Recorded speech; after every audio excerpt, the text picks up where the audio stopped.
we're on a roll here. Yeah, let's get into it. What are Let's we what do are it. we getting into? Well, we drew an A League team for our cup, which is pretty huge. So Awesome. that's massive. It's massive for the club. It's massive for the boys. Massive for the sport for us. Um, we're also the only South Australia team left in the Australia Cup at the moment. Well, not at the moment, for good this year. There's three Sydney teams, three Melbourne teams, one Brisbane team, and then us. So we're Out in of the final eight, everybody, out of the whole of Australia. whole of Australia, So you were in the last, what was that, like eight eight? quarterfinals. Yeah, Wicked. it's awesome, man. It's wild. Like we obviously the way that it so the way the Australia Cup works is everyone has their own path within their own sort of state. So you play against each other in your own state, and then the top. So it's different for different states. I think Sydney gets like 11 teams in the final 32. South Australia gets three teams in the final 32. Um, and then everyone else gets a certain amount. I think Tasmania gets maybe one or two. Northern Territory, I think, gets one or two. Um, so yeah, it does go based upon like the teams, as in like or not necessarily the teams, but the states. They have probably uh, more clubs, more availability for clubs. So that's why like, you got Sydney and Melbourne or Victoria, sorry, that have more teams as part of the competition. And that's why they sort of end up with more at the end. But yeah, we got there's three. They call them member fed clubs, which is like ours.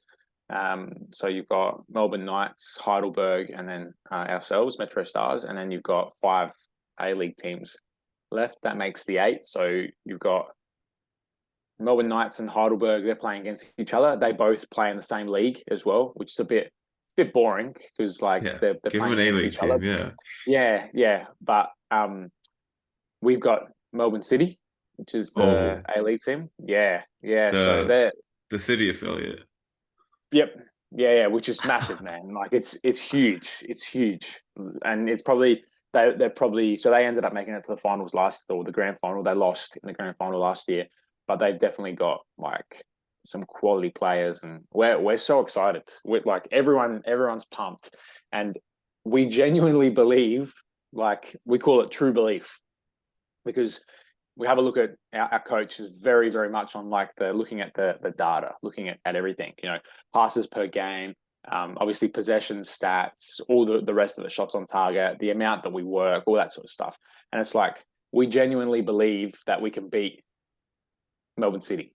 It's just like, it, especially when you come up against an A League team, we're really trying, we're trying as much as we can to play them at home too, because play them at home, like, well, sorry, whenever you play an A League team in the cup, no matter when you get drawn. So we got drawn second, which means that if we were playing a member fed team, we would be playing at their home ground. But because it's an A League team, they travel to us, Hmm. no matter who it is.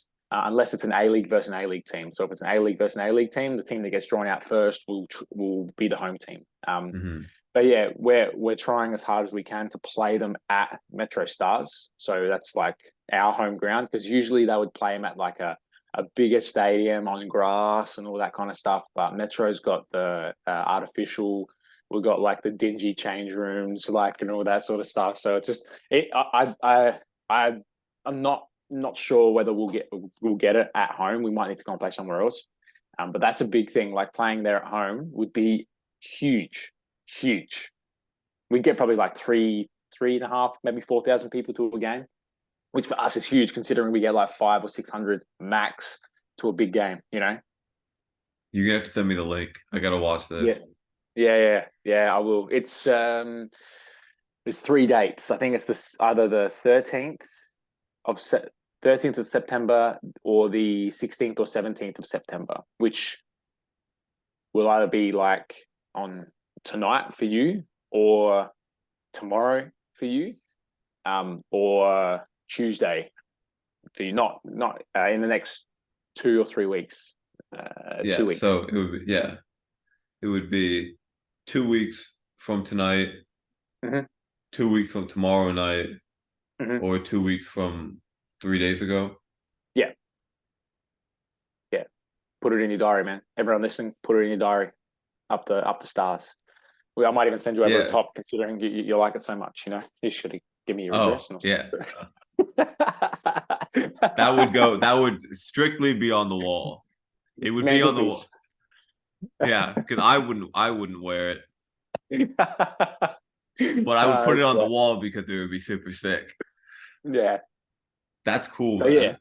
yeah, it's really exciting, and like we've got our final again today. So it's been we started preseason a month from now. So we started preseason in it was sometime. I'm pretty sure it was sometime in October last year.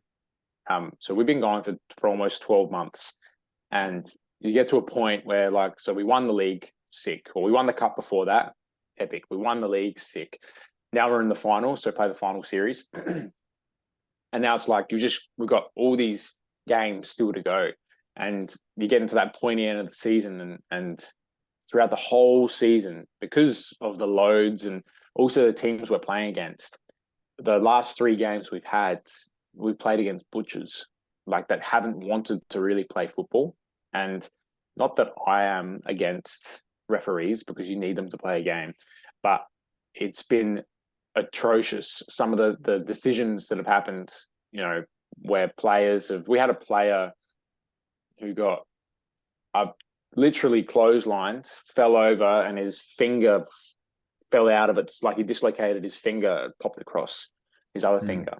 Now, he didn't even know what happened, and he ended up getting a yellow card for it, like for getting close. It was really, really strange. And again, I'm not against referees. I mean, they see something that maybe we don't see, and they're trying to do an unbiased game. But when you're playing against butchers and not playing against teams that want to play football, it makes it so much harder to play because, and especially if you don't have the referee that's not on your side, but on the side of football rather than on the side of butchers. So it's been a really tough last 3 weeks, especially we had final game of the season, which we went down to 10 men because of a last man tackle red card, which wasn't, but that's okay. Then we played the final, we were down 2-1 and then scored the 94th and 96th. Then we played the cup final the round of 16, sorry, on the Tuesday against the Sydney team, where these guys are just monsters. Like, didn't look like footballers. They were heavy, proper heavy. Picture like beer gut and everything.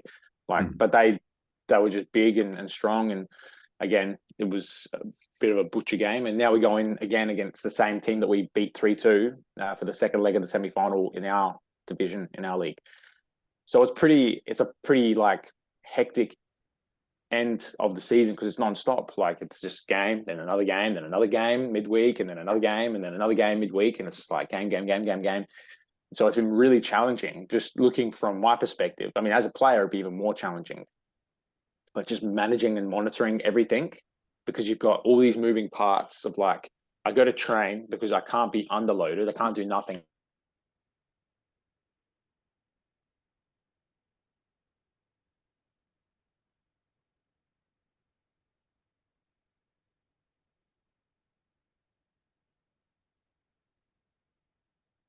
for the season these last 3 weeks. That's for sure. So you guys just um, you guys just gonna take like 2 weeks off and then start the season again in October? I think so. I think so because it's we'll have probably I think we'll have 3 weeks off. The way that it's looking now, I mean, we win this game today, we go into the final next week, so that'll be the final. We win that game, the season's that's it. It's done. So it's finished. No more. Don't have to worry about it. After that, the next week we'll have the game against Melbourne City. We win that, we'll have another game. We win that, we'll have the final, and then that'll be it. So it's probably another from the 9th. There'll be potentially another 3 more weeks, which goes into October, and we'll probably start in November. I think we'll have like 2 or 3 weeks off, just chilling, doing nothing, and then go again. But it's also I guess that's the professionalism of what's happened at our club. Is like, this is what the expectation is, and this is what comes with winning. Hmm. Like, you win a lot.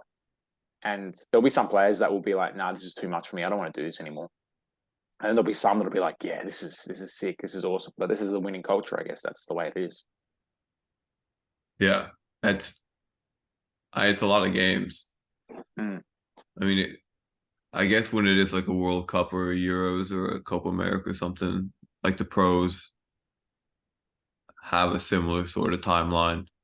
Mm. But yeah, I mean, I guess most summers they've got something. Maybe there's 1 or 2 summers every 4 years that they've got sort of an actual 2 to 3 months off. But I guess a lot of times, and I guess that's only for the international level players.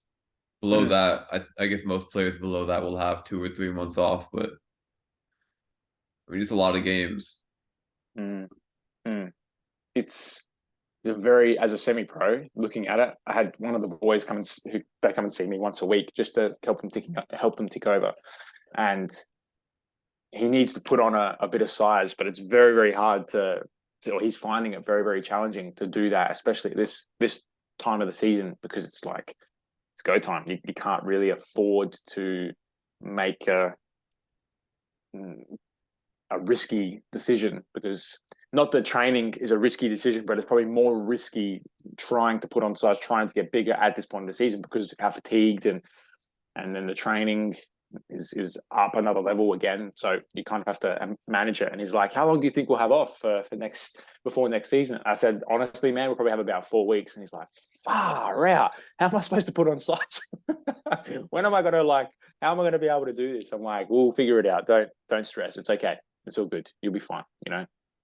So yeah, it'll be interesting. It'll be interesting. But let's just win today, and then we'll win next week, and win the week after that, and the week after that, and then we'll be crowned champions. And then from that as well, actually, I forgot to mention this bit. From that, once once we win the final, whoever wins the final for the Australia Cup, they actually get put into the Asian Cup qualifiers. So Oh, it's like which would be absolutely crazy, absolutely crazy. there's a fly. Sorry. Did you get? Did you get it? No, I didn't. I all I got was my headphone cord. I swear. I'll move wherever it doesn't have any flies. Don't come Yeah, down under, man. I was to say. I mean, at least you guys got those massive spiders to eat them all. Yeah, nah, not all of them. There's still flies. Yeah. Yeah. Can you imagine that? You guys traveling all over Asia, playing in the Asia Believe it, Cup. believe it, man. Don't imagine it. Believe it. It's. I can't remember whether I said this on the last podcast, but when we played last week. Sorry, and we won 3-2. I knew that we had it in us to score. Like when we scored one, we were going to score another one. It was guaranteed. And spoke with the opposition reserve coach after the game, because they played before us. They drew 1-1, and I asked him, I'm like, "Oh, how'd you go?" And it's like, "Yeah, we drew 1-1." It's like, "Oh, awesome. How are you going to go? Like, do you think you'll do well in the next round?" And he's like, "Oh, I hope so." And I'm like, "See, that's where your levels at. That's where you're thinking. See, I knew we were going to win that game. Taking the piss a little bit, but like I did know that like we were going to win that game." And they all started laughing. I'm like, "But it's true. Like the work that we put in there's been no other team, I can guarantee, in the league that has put in as much work, not just in terms of physical work, but like boys get there at sometimes 5:30, 5:45, and training doesn't finish until 9 o'clock, because we've spent an hour and 15 minutes, an hour and a half doing a video session, running through like our review and then previewing the team and then all that sort of stuff. So it's just that next level of, we put in the yards. We finish at 9 o'clock. We've been there 3 hours, and then you got to get out and get your sleep in, recovery, blah blah blah. It's next level. Yeah. It's I guess it's one thing when you put that in. It's another thing to be that confident when you haven't. So like, Hmm. I mean, you kind of there is something to be said for irrational, like being irrationally confident. Like all the best dudes I played with have always been like, you could throw them in Real Madrid, and they would probably still think they're the best player on the field. Like like just crazy like that. Mm, It's and there's definitely something to be said for it. I don't know if I can actually put my finger on exactly what it is about that makes you really good, but it's probably it's probably that combined with actually being good mm, is what makes you great versus like just being irrationally confident making you better than you are.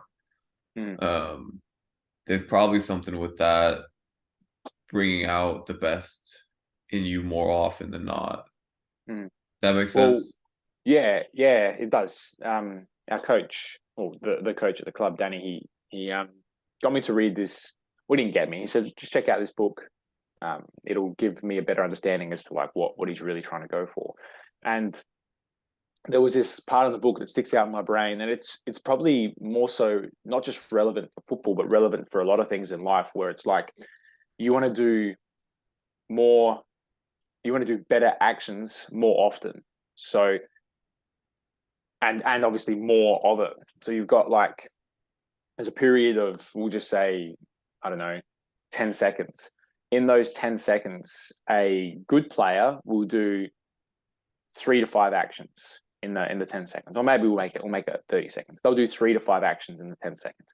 Out of those 3 to 5 actions, you've got maybe two that are like really, really good, really high quality, but then the rest of them are kind of like suboptimal. So they're not where we want them to be. When you've got a great player, you've got that 30 seconds, you've got 5 to 8, maybe 8 to 10 actions that are all top quality. So it's like you're able to make or do more actions of a better quality more consistently in that same period of time. And I think that's what separates the good from the great in terms of like player, because you're able to do more actions more consistently, more better, than the other players are. Um, and I've seen that. I've seen how it's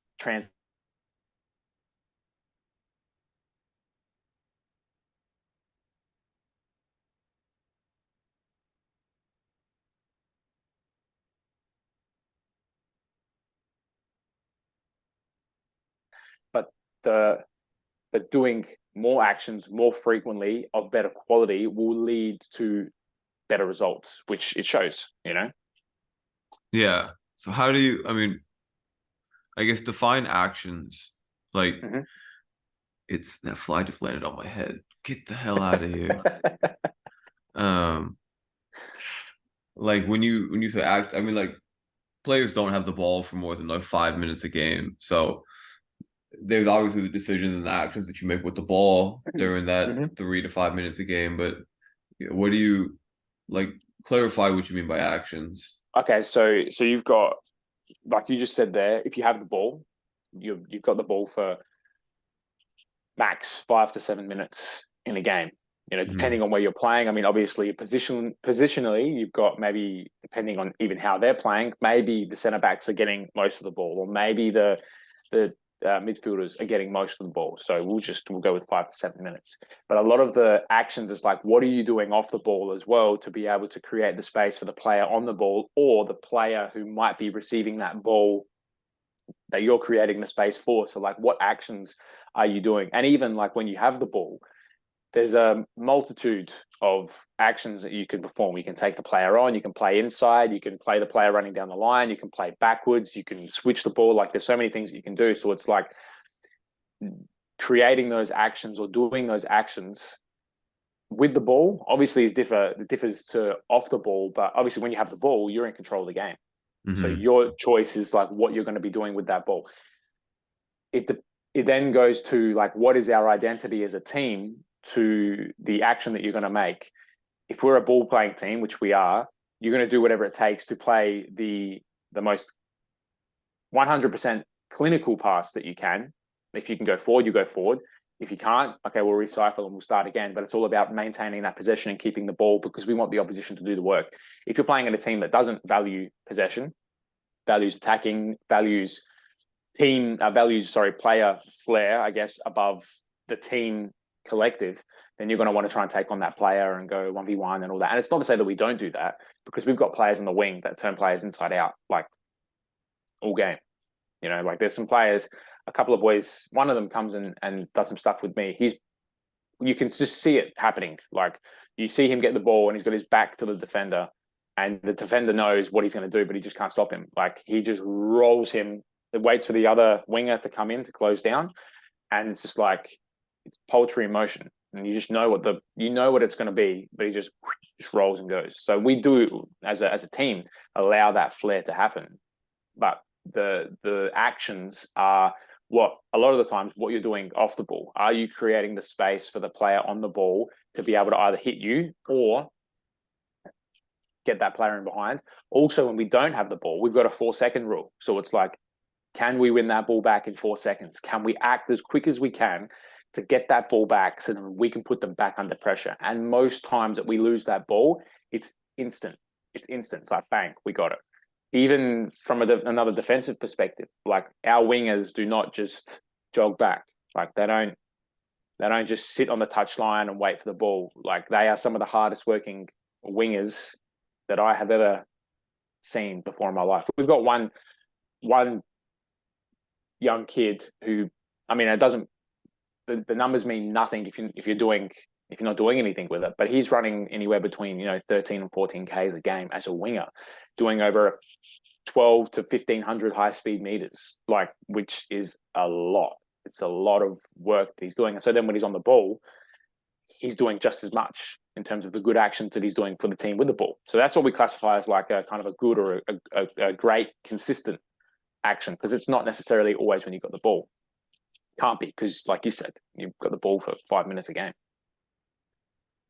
Yeah, it's interesting. One of the other things that I saw, I don't know if you saw this quote. They asked some guy on that Inter Miami team. He's like, "What has Messi told you so far since he's been here?" And he was like, he just told me to stop moving so much." And I was laughing because it's like it is interesting when you watch Messi versus anybody else. It's like he's here and everybody else is just like flying around. And I mean, to be fair, it probably wouldn't work. It almost certainly wouldn't work if the whole team was like that. But it's it's almost like no action is an action at some point. So it's like, it's same if you watch City play and you'll see people running around, but the more towards the middle you get, the less people are actually moving. Like you'll watch the ball like go to the outside back, into the winger, to the outside back, into a 6, into the center back, and a 6, and a winger, and a 9 back. But then you watch like the 10s, and they're just like standing there in the half space, like just like moving a yard or two, or just there, and then like it's into them and they're gone. So it is a really interesting balance of when you should be moving and when you shouldn't be moving. Because it's sometimes people don't move enough, sometimes people move too much. Everything depends, but it is interesting how much space you can create without moving. It's interesting that you say like about what Messi said. We had Del Piero play in the A-League maybe 5 years ago, maybe a little bit longer. It might have been a little bit longer than that. And he had a press conference. He's like, "You guys run so much. Like, why do you run so much for?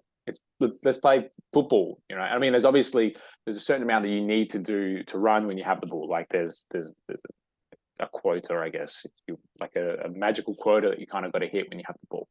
But when you're playing in a team that just constantly runs and runs and runs, and like they're just everywhere, and don't let the ball do the work. Like that's the biggest thing. Let the ball do the work. Let it do it for you. Then you have the energy to do what you want. He's like, "Man, you guys just run so much. Like, chill out a bit." It's like 38 degrees and Del Piero is just breathing out his backside. And he's like, I can't keep up with this pace of the game, because it's not even with the ball. You're just expecting me to run. Like, I'm not running. I'm a footballer, not a runner. Yeah. It's I had something to say, but I forgot it. It is interesting because you'll watch people just like run to check or something, or run to get to a different space, and it's like actually if you would have just stood there and like not moved, you probably would have gotten the ball in like so Mm, much mm, space. mm. And it's way more fun for me when I don't have to run so much. Um, it is a that space finding aspect is so interesting. I don't know. Mm. It's something that's almost impossible to make like the general statements about because it differs in the individual situation so much. But I mean, if you got the ball, you don't. Oh, what I was going to say was there was some old quote, and I think it was kind of tongue in cheek, but also like not really. And I can't remember if it was like Matt Letitia or like Eric Cantona or like Berbatov or somebody like one of those Yeah. old time Premier League strikers. He was he was like, why would I ever have to run? I'm always in the right spot. Yeah. It's Yeah. like that's fair. You never have to run if you're never in the wrong place. Like Mm, sort of, sort of. mm. I mean, there's obviously like if you're through on goal, like yeah, I would expect you to sprint. Get out of here! I swear, this fly. Um, yeah, if you're through on goal, I would expect you to sprint to the goal and not be like, I was in the right spot. I'm not running. But yeah, I mean, when you watch, I think if you were to watch like, I think there was a YouTube video the other day of Jack Wilshere playing with just like a whole bunch of amateurs in Mm. like a Sunday league or something, and they weren't good. And he's Jack Wilshere, obviously. Mm. I'm sure he ran half as much as any of these other guys did, and he was like banged in a couple goals, should have gotten some assists, but these dudes couldn't hit the broadside of a barn. Um, I think the best players just move less Mm. because they're where they should be more often. But then does that mean that they move more to get to where they need to be, to stay in where they should be? Like, but smaller actions, not like you're running for a longer period of time because you're already in that position. It's like a check of the shoulder, or it's like a 2 meter step back. You know what I mean? Yeah, it's just like it's those constant little adjustments to stay in the right place. Like if you can recognize where to be earlier, like I swear, oh I got him. But then he flew away. It's like recognizing earlier where you need to be, and then recognizing how to stay where you need to be, Mm. versus like you realize at the last second you're like, oh damn, I'm supposed to be over there, and then you sprint there, and like maybe you get there in time or not, and then you're just kind of like hanging out. And you're like, oh, I gotta be over there, and then you gotta move. Versus like I gotta be here, or I gotta move a little bit, do that, and that results in a lot less running than like. Mm.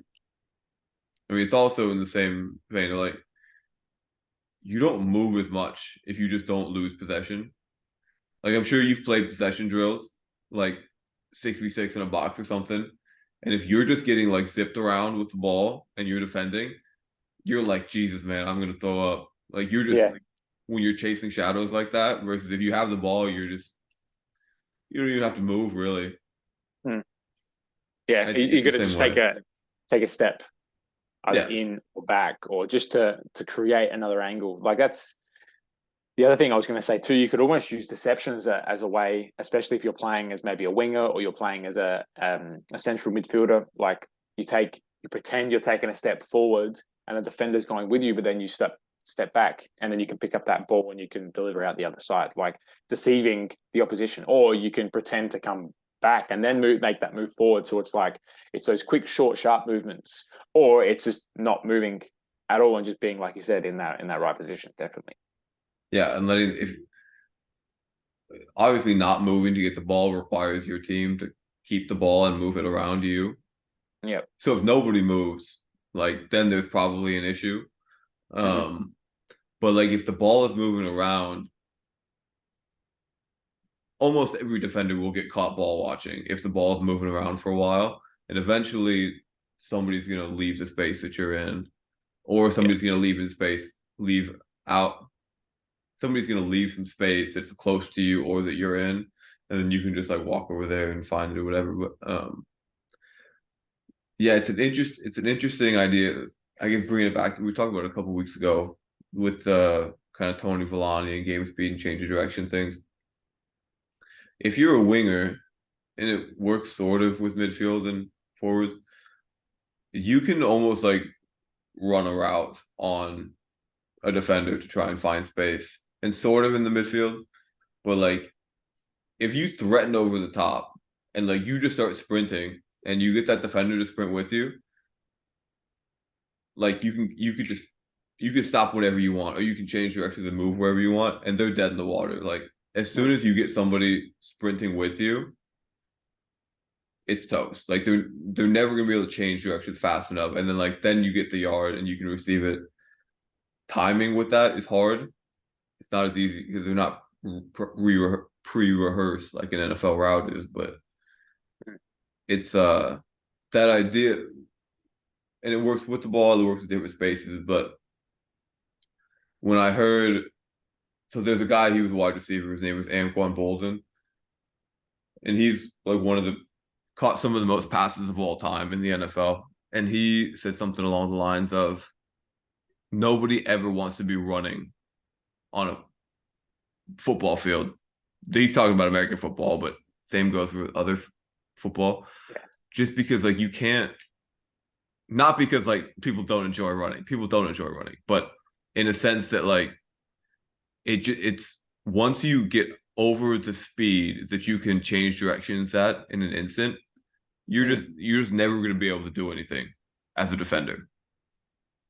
Or again, it's hard as an attacker even, because like it's going to take you long enough to stop and move and change directions. But it's like if you can get your defender running, it's so easy to create a yard.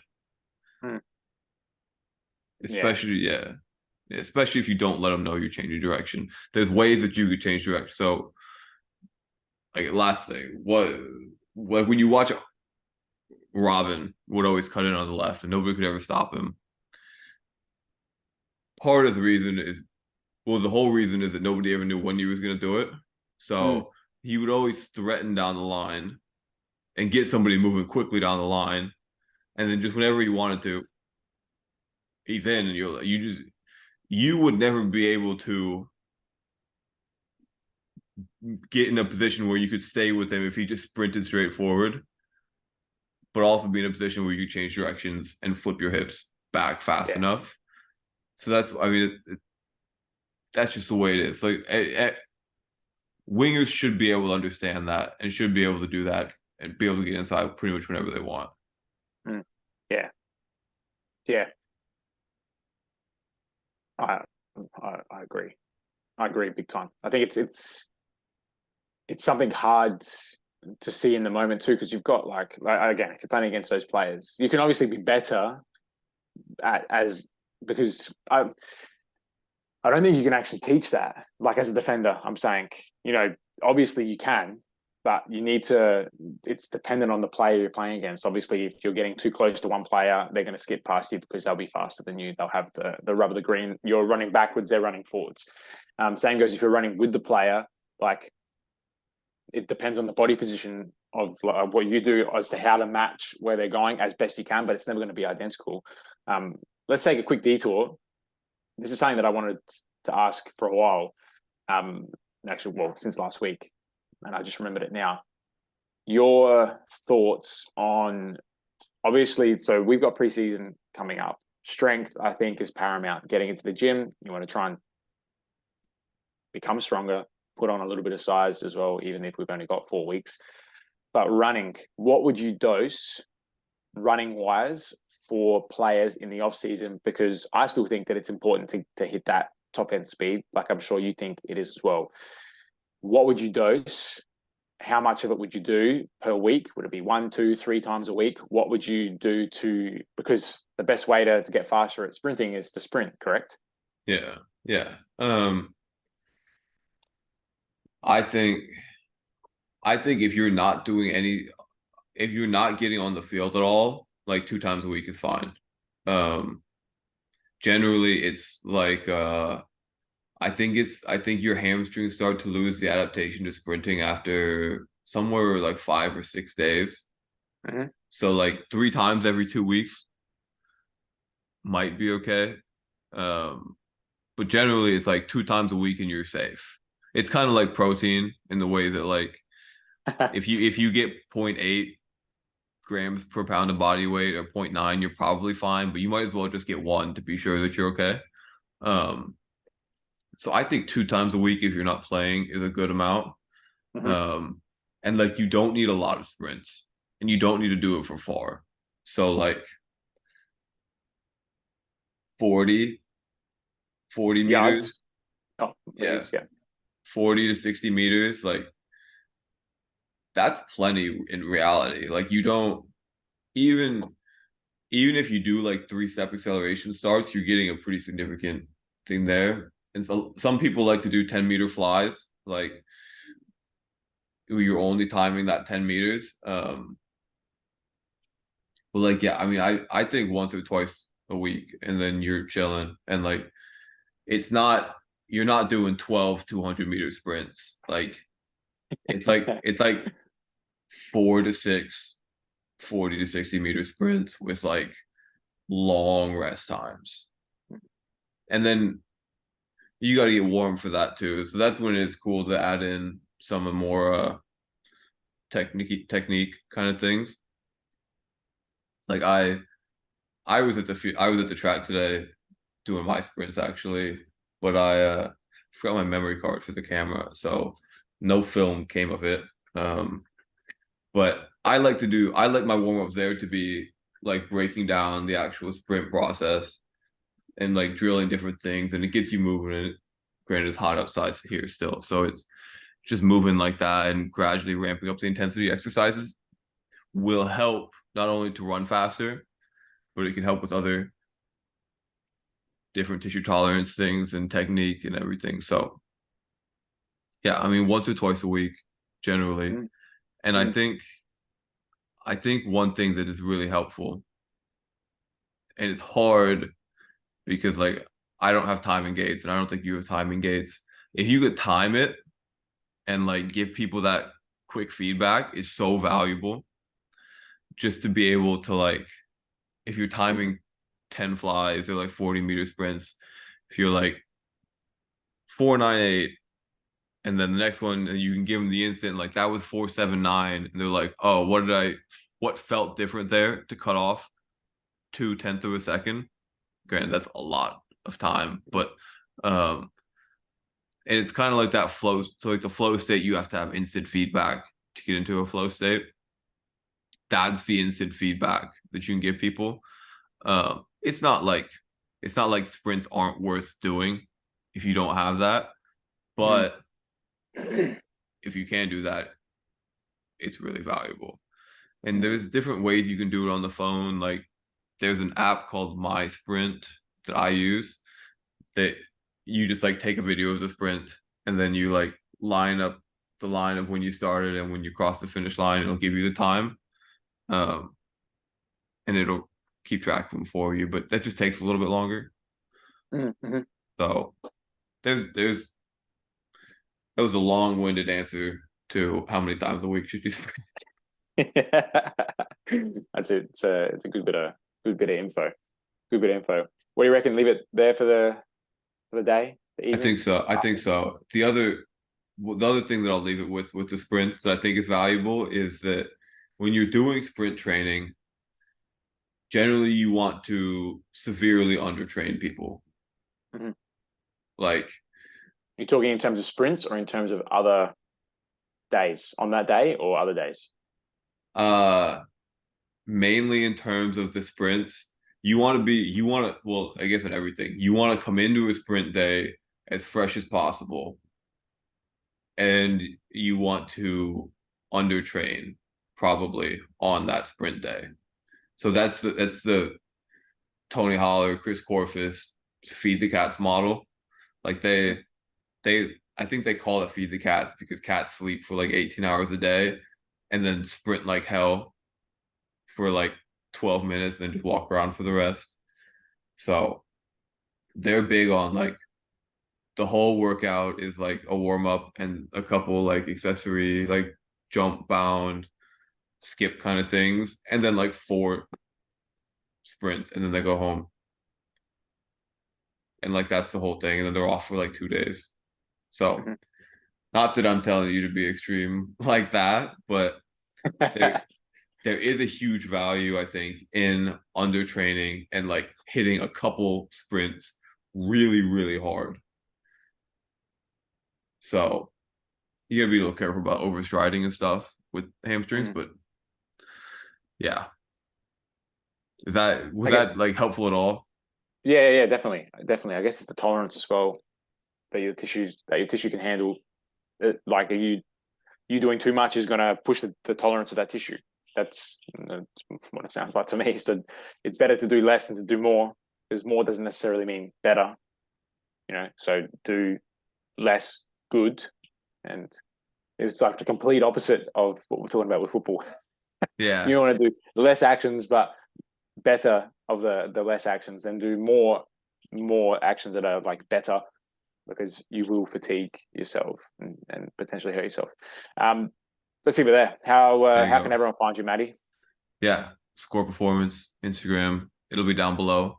Where can everybody keep up with you? Yep, same as Maddie. Not Score Performance, but it'll be down below. Coach Carly with the 3 eyes. We got the keys yesterday, as in we didn't actually get them because my mate had a bit of a crappy day, so we didn't get him to go and get them. But we're going to get them next week. But there's a lot of this going on today, but we got the keys. But we're just waiting to get in there. So that'll be happening over just keep your eyes open on the socials. That'll be going ahead in the next couple of days or couple of weeks. There'll be a lot of equipment and that moving in there, which There is we really, go. really exciting. So yeah, Love to hear it. absolutely. There we Absolutely. go. We made it this far. Appreciate you listening, and we'll see everybody next week. See you guys.